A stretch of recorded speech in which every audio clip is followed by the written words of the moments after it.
접하고 있는 사실이지만 우리 한반도의 안보 상황이 지금 위기 가운데 있습니다. 북한의 핵도발이 계속되고 있고 미국은 군사적인 제재 조치도 불사하겠다 이렇게 맞서고 있습니다. 8월에 한반도 위기설이 나오고 있는 원인입니다. 그동안 북한이 핵 개발을 거듭해서 최종적으로 ICBM, 소위 그 대륙간 탄도미사일이라는 것을 개발에 성공을 했습니다. 이 ICBM을 개발한 것에 대한 성공이 의미하는 바가 무엇이냐면 그 나라가 핵 전쟁을 할 수 있는 능력을 갖췄다는 것을 의미합니다. 북한을 악의 축이라 그렇게 규정했던 미국은 경제 제재를 이제 감행을 하고 북한의 핵 포기를 압박을 다방면에서 하지만 북한은 이것에 아랑곳하지 않습니다. 구체적으로 태평양 한가운데 있는 미국 영토인 괌에다가 미사일을 4발 쏘겠다라고 하는 얘기를 했습니다. 미국 대통령 트럼프가 강경한 입장을 계속 고수하고 북한은 여기에 맞서고 있습니다. 그 상황이 예전 같지 않음을 우리가 주시해야 됩니다.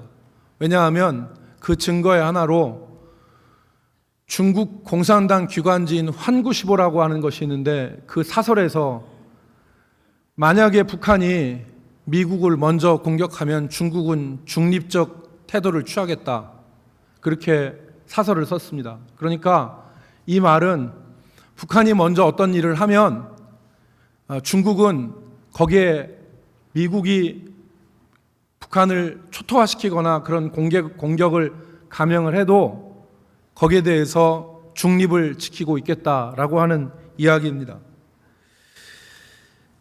어떻게 보면 일촉즉발의 상황일 수도 있습니다. 여러분을 불안하게 하고자 하는 얘기는 아니고요. 이런 상황인데 외신들이 보는 바와 같이 우리나라는 놀라울 정도로 평온을 유지하고 어떻게 보면 여기에 대해서 전혀 관심이 없습니다. 야구장의 함성 소리는 여전히 우렁차고 전국 곳곳에서 울려 퍼지는 축제 음악 소리는 줄어들지 않습니다. 우리가 이 상황을 너무나 이렇게 많이 만연됐기 때문에 심각성을 깨닫지 못하는 것 같습니다. 이틀이 지나면 이제 내일 모레면 72주년을 맞는 광복절입니다.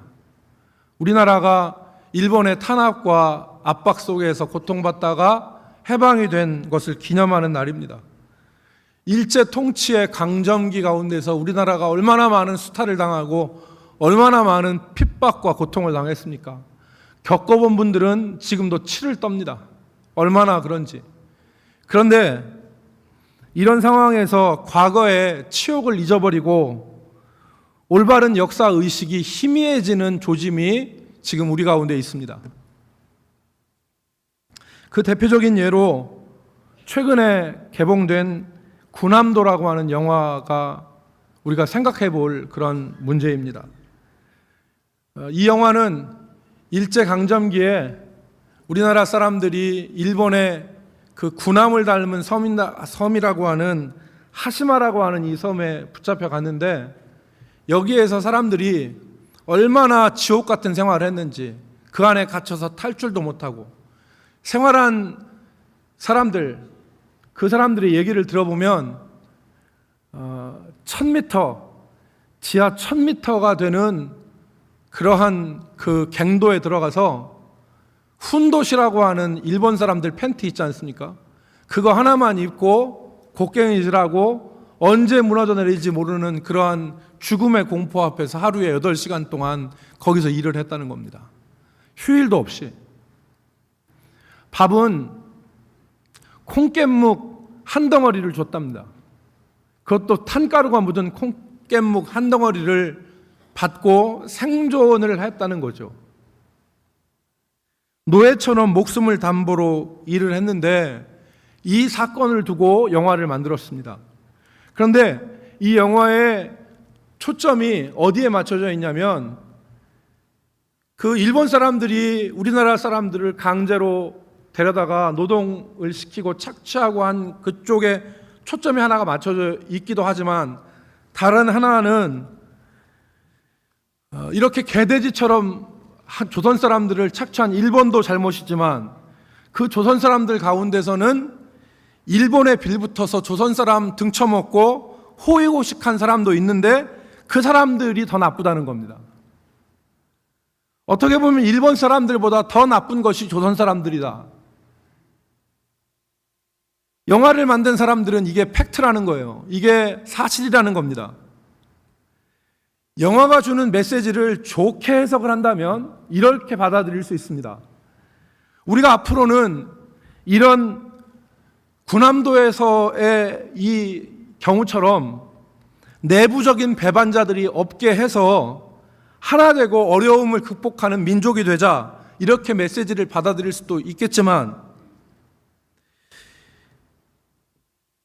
석연치 않은 감정, 또 뭔가 찜찜한 느낌은 이 영화가 본질을 놓쳤다는 데 있습니다. 문제의 본질, 즉 어떤 문제는 본질적인 문제가 있고 부차적인 문제가 있기 마련인데 본질적인 문제를 뒤로 한 채 부차적인 문제만 부각시키면 본질이 무엇인지, 무엇이 진짜 문제인지가 헷갈리게 됩니다.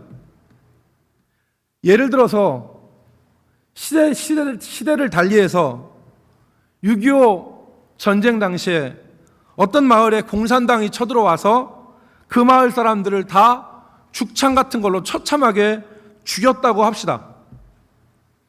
그런데 이 참사에 있어서 마을 사람들 중에 몇 사람이 그 공산당이 채워주는 완장을 차고 같은 마을 사람들을 죽이는 데 동참을 했습니다.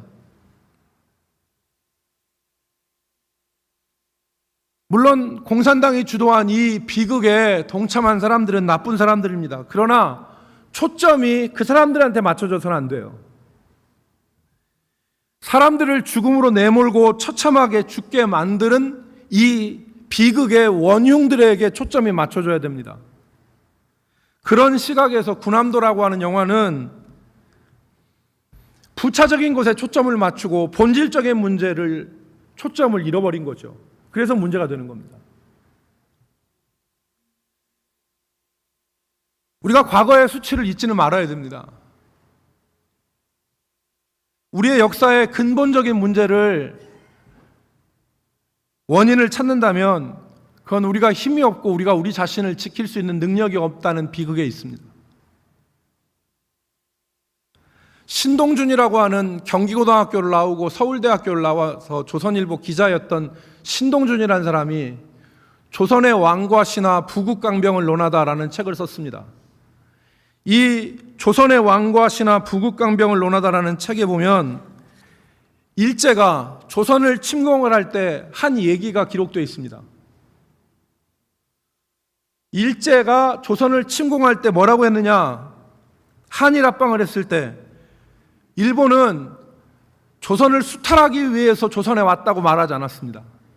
뭐라고 얘기했냐면 조선 백성들을 살리기 위해서, 어리석은 조선의 군왕을 대신해서 조선을 통치해서 조선을 살리기 위해서 조선을 합방하는 것이다.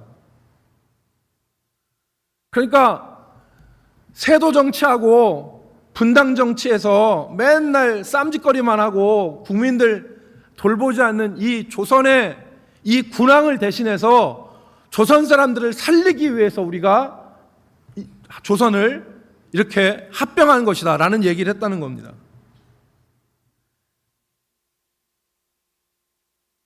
설교를 준비하면서 제 머릿속에 지워지지 않고 뚜렷하게 남은 한 문장이 있는데 그것은 저울은 거짓말하지 않는다는 겁니다.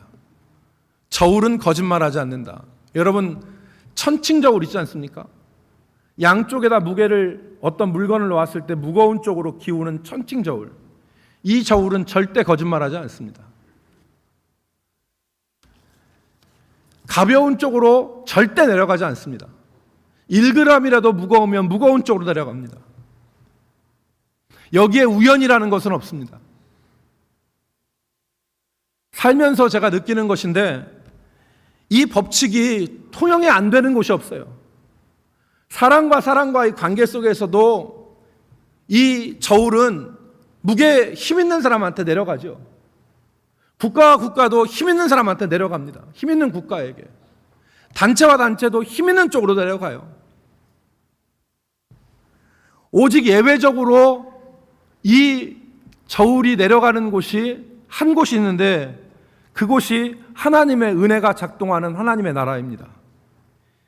힘이 있지만 힘 있는 사람이 힘없는 사람한테 머리를 숙이는 예는 하나님의 은혜가 작동하고 성령의 역사가 일어나는 하나님의 나라밖에 없어요.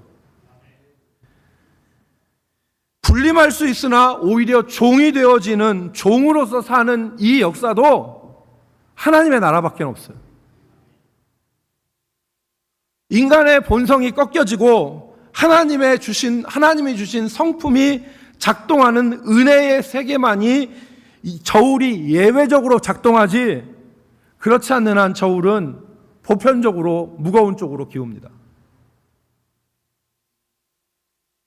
제가 왜 이 말씀을 드리냐면 개인도 나라도 그래서 부국 강병을 모색해야 됩니다. 힘 있는 사람이 되어야 된다는 얘기입니다. 오늘 우리가 읽은 본문의 말씀은 바울 사도가 에베소서를 결론 지으면서 성도들에게 최종적으로 부탁한 말입니다. 바울 사도는 에베소서를 6장에 걸쳐서 썼습니다. 6장에 걸쳐서. 바울 사도가 얘기한 것이 무엇입니까? 두 가지죠. 첫 번째는 구원의 도리를 말했습니다. 우리가 얻은 구원은 행위로 얻는 것이 아니라 오직 하나님께서 우리에게 주시는 믿음으로 말미암아 우리가 은혜로 얻은 것이 구원이다. 그때 당시에 모든 사람들이 행위를 얘기했을 때 바울은 우리가 얻은 구원은 하나님이 우리에게 주신 은혜로 믿음으로 말미암아 얻은 것이다. 두 번째는 바울이 얘기한 것은 이 하나님의 은혜로 구원받은 하나님의 자녀들이 어떻게 살아가야 되는가를 말했습니다. 구원받은 하나님의 백성들은 옛사람을 버리고 새 사람을 입어서 하나님을 본받는 사람으로 살아가야 되는데 그 믿음이 구체적으로 인간과의 관계에서 나타나야 된다. 그래서 우리의 믿음이 부모와의 관계 속에서, 부부와의 관계 속에서, 종과 상전과의 관계 속에서 이 믿음이 어떻게 구체적으로 나타나야 되는가를 말했습니다. 그리고 마지막에 결론을 얘기한 것이 무엇입니까? 오늘 10절에 끝으로 그랬습니다. 끝으로. 이 모든 것을 얘기한 이후에 바울은 끝으로 강건하여지라는 것입니다. 강건하여지라. 믿는 사람들은 하나님이 도우시고 하나님의 영인 성령이 그의 안에 계시고 그 성령께서 날마다 어떻게 살 것을 인도하시고 감화감동하시지만은 요행을 바라지 말아야 된다는 겁니다. 저울이 거짓말하지 않는다는 사실을 기억하고 강건하여지기를 힘쓰라는 것입니다. 감나무 밑에서 입 벌리고 누워있는 신앙생활을 하지 말고 하나님이 다 해주시겠지라는 잘못된 믿음 뒤에서 아무것도 하지 않는 게으름 가운데서 살지 말고 부지런히 자신을 연단하고 부지런히 강건하여지기를 힘쓰라는 것입니다. 여러분, 어떤 사람들은 믿음이 너무 좋은 나머지 하나님이 이 나라를 지켜주시고 하나님이 다 해주시겠지 그렇게 생각만 합니다. 하나님이 지켜주셔. 이 나라는 하나님이 지켜주셔. 우리보다 훨씬 믿음 좋은 사람들이 주전 587년의 유대 사람들이었습니다. 그 사람들은 하나님이 택한 이 예루살렘 성은 절대로 무너지지 않는다고 생각했어요.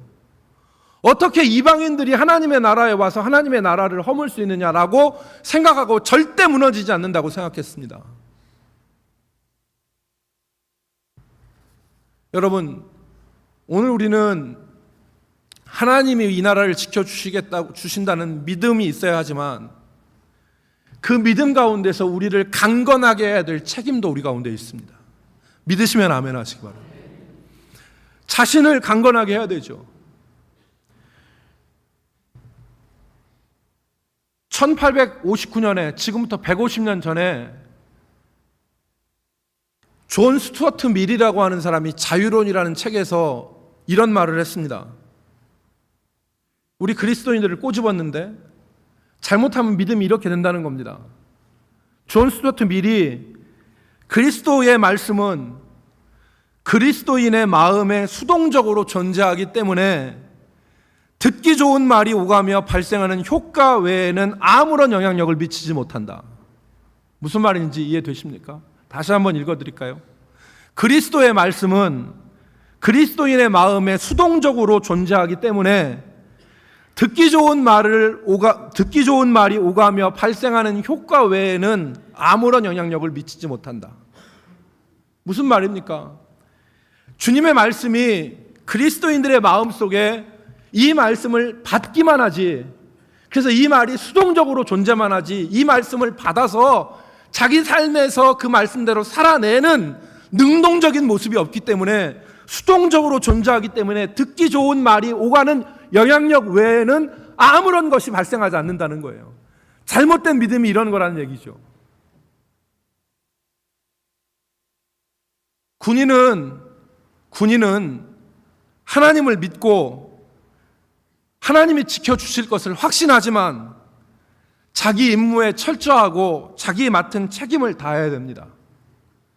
하나님이 지켜주시는 것을 믿지만 밤에 근무를 쓸 때 눈에서 레이저가 나올 정도로 뚫어지게 전방을 주시하고 근무를 해야 돼요.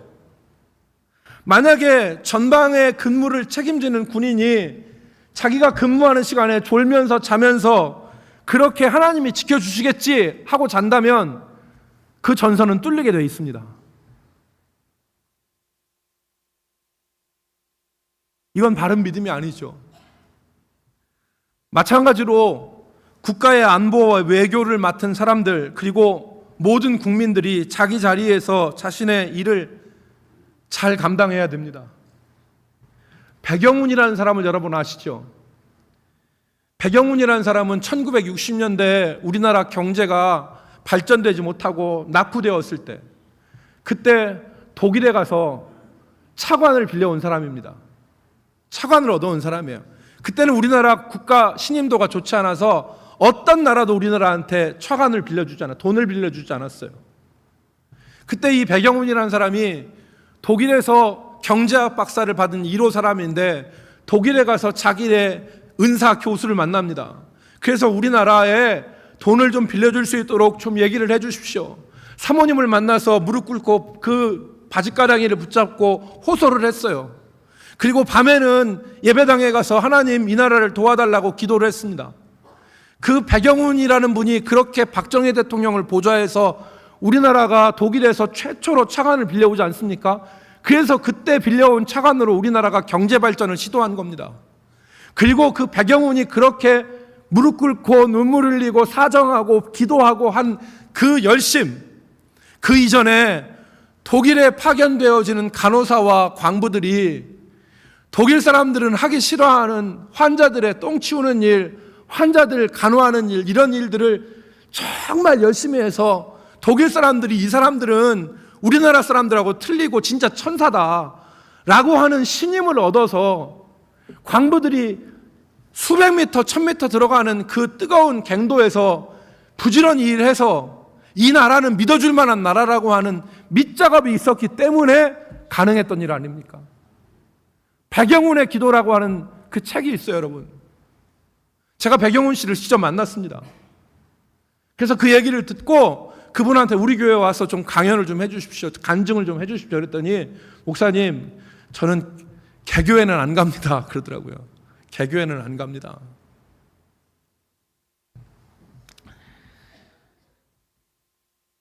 바울 사도가 영적 전투가 있음을, 그래서 이 영적 전투에서의 저울은 거짓말하지 않는다는 것을 바울은 깨달은 거예요. 절대 저울은 우연히 발생하지 않는다.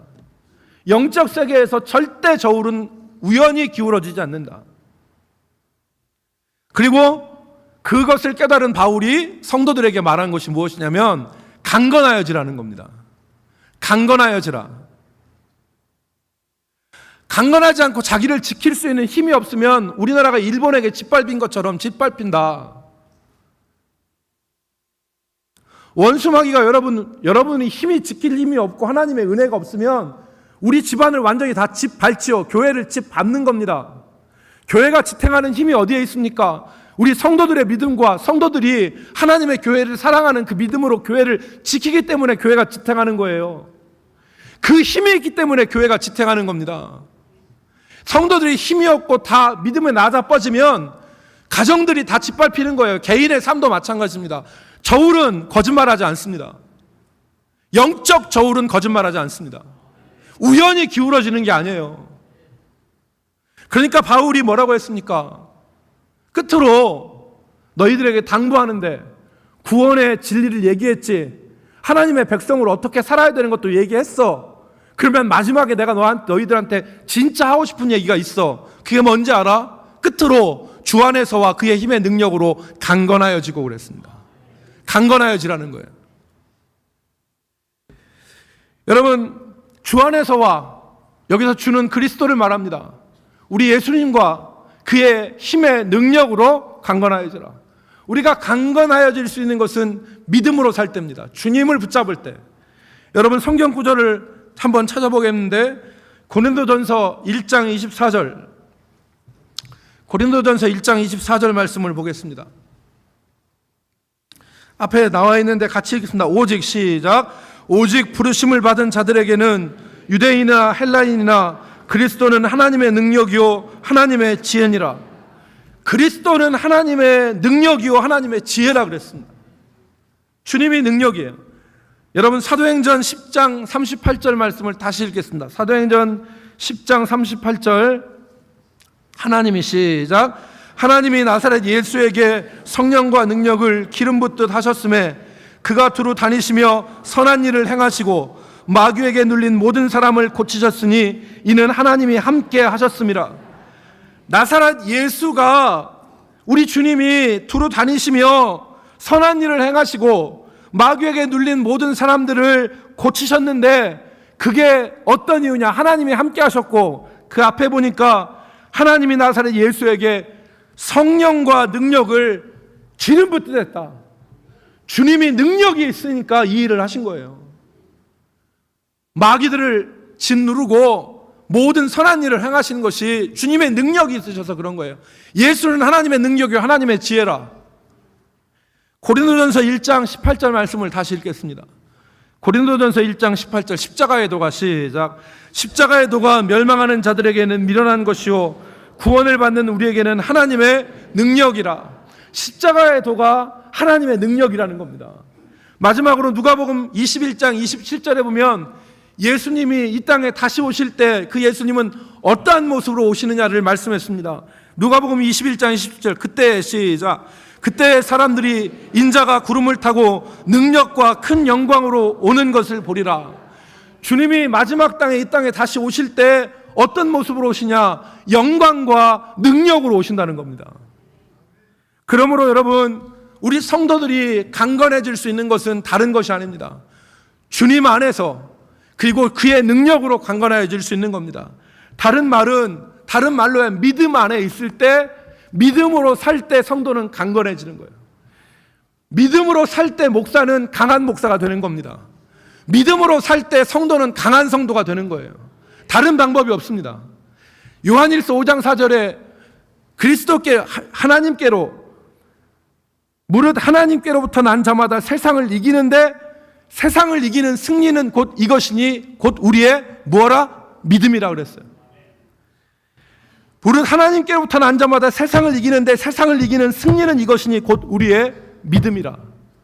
믿음으로 살 때 강건해지는 겁니다. 믿음으로 살 때. 믿음으로 살 때 강한 성도가 되고, 믿음으로 살 때 환경을 이기고, 믿음으로 살 때 흔들리지 않고 견고한 반석 위에 세워지는 삶을 살 수 있는 것입니다. 여러분, 오늘 우리가 그래서 믿음으로 살기를 결단할 수 있기를 주의 이름으로 축복합니다. 주여 내가 믿음으로 살아보겠습니다. 믿음으로 살겠습니다. 내 삶에서 믿음으로 주를 붙잡고 강건하여 원수의 계계를 능히 이길 수 있는 하나님의 성도로 살겠습니다. 이 각오가 저와 여러분에게 있기를 주의 이름으로 축복합니다. 조선시대, 조선이 멸망한 이유를 학자들은 세 가지로 듭니다. 첫 번째로는 이 생각의 오류였어요. 조선이라는 나라가 성리학을 중시했지 않습니까? 그래서 사림이라고 하는 사람들, 이런 사람들이, 선비들이 성리학을 중시해서 주자의 성리학 해석 외에는 모두 다 거부하고 사문난적으로 다 몰았습니다. 한마디로 얘기하면 자신의 생각, 자신의 해석을 따르지 않는 사람들은 다 이단으로 취급한 거예요. 첫 번째는 사상적인 넓은 사상이 아니었고, 두 번째는 이 분당을 했는데 정치가 소론, 노론, 남인, 북인, 그 다음에 그 북인도 다시 갈려서 소북, 대북으로 갈려지는 이 찢어지는 정치를 하지 않았습니까? 마지막 세 번째는 그 중에 정권을 잡은 사람들이 바로 정치를 해야 되는데 우리가 구한말에 알듯이 세도 정치라는 걸 해서 자기 집안, 자기 사람들만 잘 먹고 잘 사는. 그래서 김씨, 어떤 김씨라고 얘기하면 그렇겠지만 그 세도 정치하는 그 김씨들 같은 경우에는 백성들이 굶어 죽고 있는데, 그래서 굶어 죽고 있는데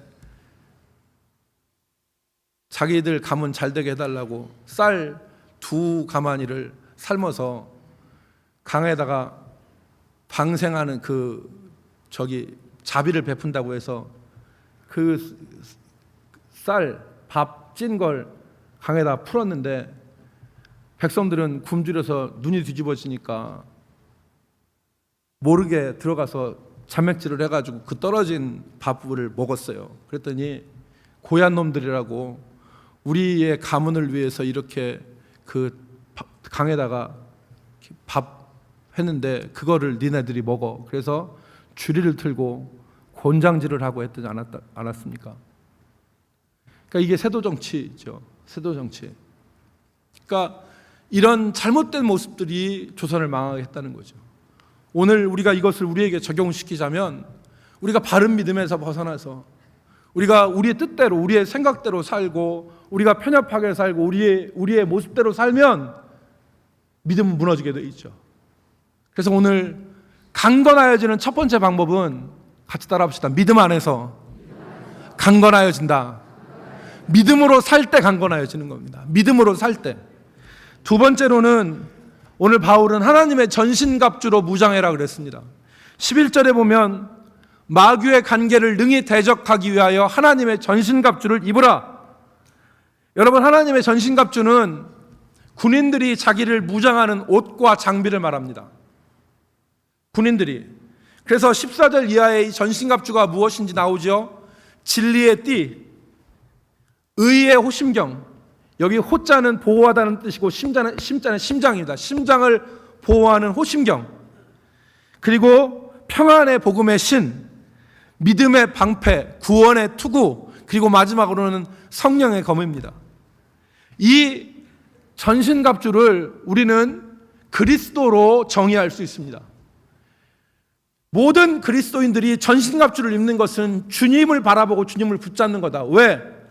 주님께서 진리가 되시고 우리 예수님이 우리의 의가 되시고 예수님이 우리에게 평안을 주시고 예수님이 우리의 믿음의 주가 되시고 예수님이 우리의 구원이시기 때문에 예수님을 바라보고 예수님을 붙잡는 것이 하나님의 전신갑주를 입는 거예요.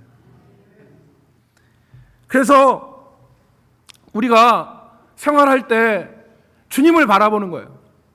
주님을.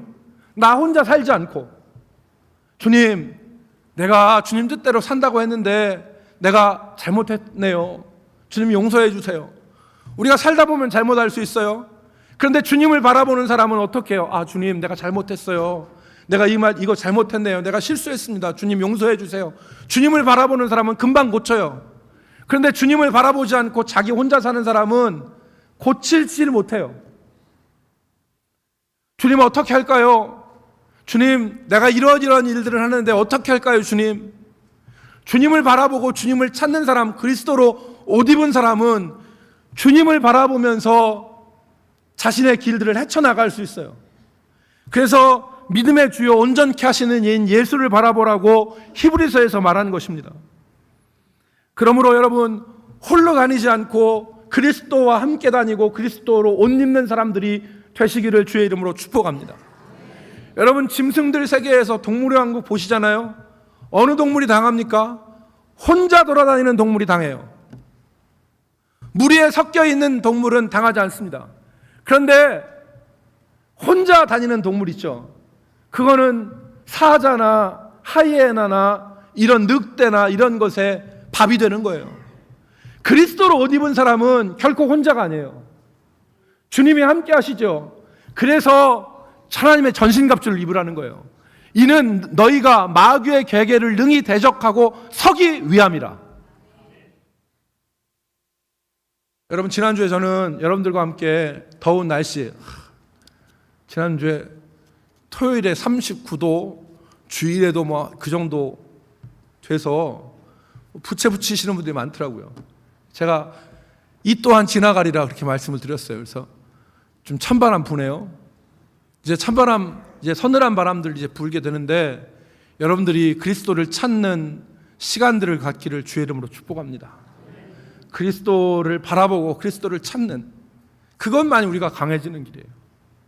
혼자 다니지 않고 주님과 같이 이야기 하나 하고 마치겠습니다. 여러분, 에스키모 아시죠? 저쪽 북극에 사는 에스키모들이 늑대를 잡는 방법이 있대요. 늑대를 어떻게 잡냐면 예리한 칼을 하나 준비한답니다. 긴 칼을. 예리한 칼을 준비하고 에스키모인들이 그 칼날 위에다가 짐승의 피를 묻힌대요. 적신대요. 그럼 40도 영하 50도가 되는 이 추위 가운데 칼에 피가 얼어붙는답니다. 그럼 잠시 후에 거기다 피를 또 한 번 뿌린대요. 그럼 그 피가 다시 얼고, 그래서 계속 겹겹이 이 피를 묻히면 칼 끝에 이 피가 이렇게 얼어붙는답니다. 그러면 그걸 밤에 에스키모들이 땅에다가 칼날을 위로 세워가지고 묻는데요. 그러면 피 냄새를 맡고 피 냄새를 좋아하는 이 늑대가 와서 자기 혀로 그 피를 핥는답니다. 핥으면 이 피가 계속 녹잖아요. 그런데 이 늑대의 혀도 얼얼해지는 거죠, 추위 때문에. 그런데 나중에는 피가 다 녹으면 예리한 칼날 위에서 자기 혀에서 피가 나오게 되는 거죠. 그러면 이 얼얼한 이 혀로 피를 핥던 늑대는 자기 혀에서 피가 나오는 줄 모르고 계속해서 그 피를 핥는답니다, 밤새도록. 그러면 과다출혈로 인해서 늑대가 아침이 되면은 그 자리에 쓰러져 있는데요.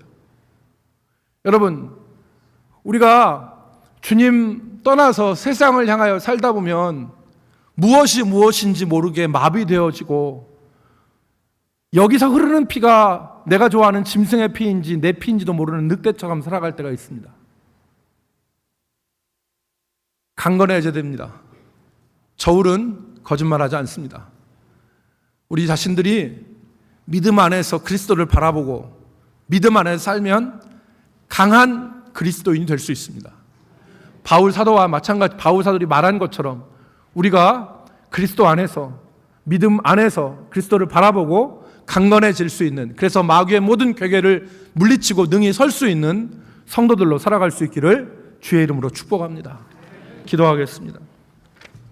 하나님, 우리를 붙들어 주시고 우리의 연약함을 주께서 붙들어 주셔서 우리 모든 성도들이 그리스도와 그의 능력 안에서 강건하여지고 하나님의 영광을 바라보며 믿음으로 나아갈 수 있도록 도와주옵소서. 이제 아버지 하나님, 우리가 기도의 자리를 찾게 하시고 기도할 수 있는 시간을 찾게 해주셔서 하나님 안에서, 믿음 안에서 강건케 되어지는 은혜를 덧입게 하여 주옵소서. 하나님, 우리 성도들을 붙들어 주시고 각 가정마다 하나님의 믿음의 반석 위에 견고하게 설 수 있도록 은혜 주실 것을 소원하여 예수님 이름으로 기도 올리옵나이다. 아멘.